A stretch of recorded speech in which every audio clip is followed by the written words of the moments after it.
Palakkad Malankara orthodox സഭയുടെ പരമാധ്യക്ഷൻ പരിശുദ്ധ ബെസീലിയോസ് മാർത്തോമ മാത്യൂസ് തൃതീയൻ കത്തോലിക്ക ബാവ 2 ദിവസത്തെ സന്ദർശനത്തിനായി പാലക്കാട്ടെത്തി. സ്ഥാനമേറ്റെടുത്തതിനു ശേഷം ആദ്യമായി എത്തുന്ന ബാവയ്ക്ക് ആവേശോജ്വല സ്വീകരണം നൽകി. വൈകിട്ട് 6:30 യാക്കര സെന്റ് മേരീസ് ഓർത്തഡോക്സ് സിറിയൻ ചർച്ചിൽ നടന്ന സന്ധ്യാനമസ്കാരത്തിനും ആശീർവാദത്തിനും അദ്ദേഹം നേതൃത്വം നൽകി.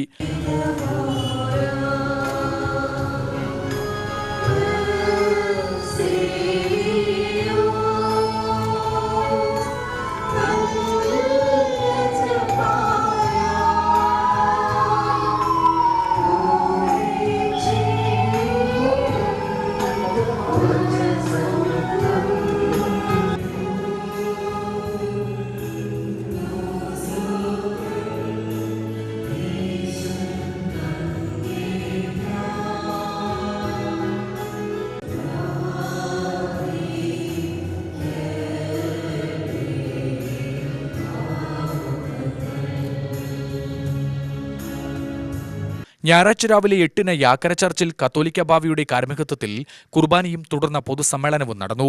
മദ്യത്തിലൂടെയും ലോട്ടറിയിലൂടെയും വരുമാനമുണ്ടാക്കാനല്ല സർക്കാർ ശ്രമിക്കേണ്ടതെന്നും നികുതി കുടിശ്ശിക പിരിച്ചെടുത്താണ് സർക്കാർ വരുമാനം കണ്ടെത്തേണ്ടതെന്നും പരിശുദ്ധ ബെസിലിയോസ് മാർത്തോമ മാത്യൂസ് തൃതീയൻ കത്തോലിക്ക ബാവ പൊതുസമ്മേളനത്തിൽ പറഞ്ഞു.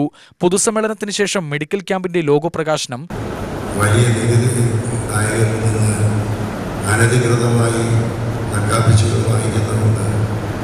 അതുകൊണ്ട്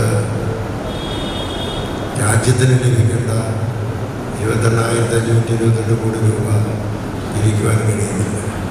അത് പിരിച്ചാൽ പിന്നെ ഈ ബ്രൂവറിയുടെയോ മദ്യശാലകളുടെയോ ബാറുകളുടെയോ ആവശ്യമില്ല. അതല്ലാതെ ഈ സമൂഹത്തെ നശിപ്പിക്കുന്ന ഈ വ്യവസായം നശിപ്പിക്കുവാൻ മദ്യ വിമുക്തമായിരിക്കുന്ന മയക്കുമരുന്ന് വിമുക്തമായിരിക്കുന്ന ഒരു കേരളം ഉണ്ടാകണമെന്നുള്ളത് ശ്രദ്ധിക്കാനിടയാകാത്ത രീതിയിൽ ഇന്ന് എല്ലാവരുടെയും പ്രത്യേകിച്ച് ഭരണാധികാരികളുടെയും കണ്ണുകൾ അന്ധമായിരിക്കുന്നു എന്നുള്ളത് നാം മനസ്സിലാക്കി. എന്നാൽ ഇവിടെ അതിനൊരു വിപണി ഉണ്ടാകുന്നതുകൊണ്ട് നമ്മൾ മദ്യപിക്കുന്നു അല്ലെങ്കിൽ നമ്മുടെ സമൂഹം മദ്യപിക്കുന്നു എന്നുള്ളത് കൊണ്ടാണ് മദ്യം വരുന്നത്. നമ്മൾ മദ്യപിക്കുന്നില്ലെങ്കിൽ മദ്യം കൊണ്ട് ഒരു പ്രയോജനം ഉണ്ടാകുന്നില്ല. അതുകൊണ്ട് നമ്മളാണ് പിന്നെ വിപണി നിർത്തേണ്ടതായ ഉത്തരവാദിത്തമുള്ളത്. അതാണ് ഉദ്ദേശിക്കുന്നത്.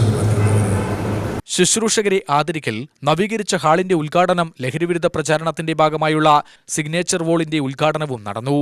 ഇടവക വികാരി father Binu George, trustee PS Simpson, secretary Roshan Alex എന്നിവരും പങ്കെടുത്ത് സംസാരിച്ചു. UTV news, Palakkad.